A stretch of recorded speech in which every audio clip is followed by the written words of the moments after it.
Hello guys, আসসালামু আলাইকুম। Welcome back to my channel. আজকে আমি আপনাদেরকে তৈরি করে দেখাবো ছোট বাচ্চাদের জন্য মিক্স সুজি অথবা বাদামের সুজি। এই সুজিটা আপনারা চাইলে 8 মাস থেকে 1 বছরের অথবা 2 বছরের বাচ্চাদেরকে দিতে পারেন। যেহেতু আমি এখানে অনেক ধরনের বাদাম ব্যবহার করেছি, তাই এটা কিন্তু খুবই হেলদি। আর যে সকল বাচ্চাদের স্বাস্থ্য হয়নি তারা কিন্তু এই বাদাম মিক্সটি দিতে পারেন। তো এখানে আমি পোলাও চাল নিয়েছি প্রায় 1 কাপ পরিমাণে। এখানে পোলাও চাল আমি চিনি গুঁড়োটা ব্যবহার করছি। দিয়েছি এখানে ভাতের চাল 1.5 কাপ পরিমাণে। আপনারা চাইলে পোলাও চালটাকে স্কিপ করতে পারেন যদি আপনাদের বাচ্চাদের কনস্টিপেশনের সমস্যা থাকে। এখানে আমি 3 ধরনের বাদাম নিয়েছি।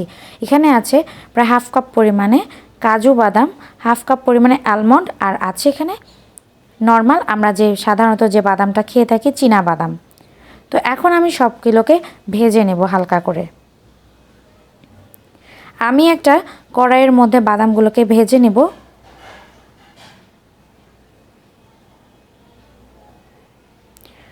তো বাদামগুলো প্রায় ভাজা হয়ে গেছে। এখন আমি এগুলোকে একটা পাত্রে ঢেলে ঠান্ডা করে নিব। এবারে আমি কাজু বাদামটাকেও হালকা একটু ভেজে নিচ্ছি।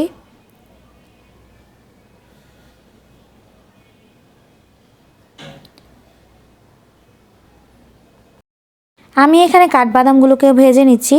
বাদাম কিন্তু আমাদের জন্য এবং বাচ্চাদের জন্য খুবই উপকারী।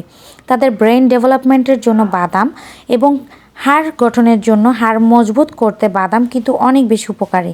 আর বাচ্চাদের জন্য কিন্তু সুজি অনেক বেশি ভালো, যেহেতু ডক্টররাই বাচ্চাদেরকে সুজি খাওয়াতে বলেন। সেক্ষেত্রে সুজির মধ্যে যদি আমরা অনেক ধরনের উপাদান দিয়ে থাকি তাহলে কিন্তু বাচ্চারা অনেক বেশি এনজয় করে খাবে।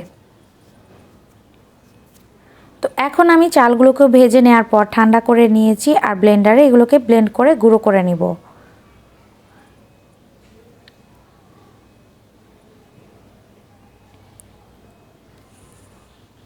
তো আমি এবারে ব্লেন্ডারে বাদামগুলোকে গুঁড়ো করে নিচ্ছি। আপনারা যারা বাসায় ব্লেন্ডার নেই তারা কিন্তু পাটায় পিষে গুঁড়ো করে নিতে পারেন। তো আমার বাদামগুলো গুঁড়ো করা হয়ে গেছে। এখন আমি সমস্ত উপকরণগুলোকে একত্রে মিক্স করে নিচ্ছি। এখন আমি এগুলোকে একটা কাচের পাত্রে সংরক্ষণ করে রাখবো। এগুলো চাইলে আপনারা 1 মাসের মতন সংরক্ষণ করে রাখতে পারেন। এবার আমি আপনাদেরকে রান্নার প্রসেসিংটা দেখিয়ে দিব কিভাবে আপনারা বাসায় সুজি রান্না করবেন। আমি এখানে পানি ঢেলে নিয়েছি প্রায় 1 কাপ পরিমাণে, আর এখানে আমি পরিমাণ মতন দিয়ে দিচ্ছি মিক্স সুজি। ভালো মতন নেড়ে চেড়ে প্রায় 8 থেকে 10 মিনিটের মতন রান্না করে নিব। এখানে আমি দিয়ে দিচ্ছি খেজুরের পিউরে। আমি এটা কিন্তু আমার চ্যানেলে দেখিয়েছি কিভাবে বানাতে হবে।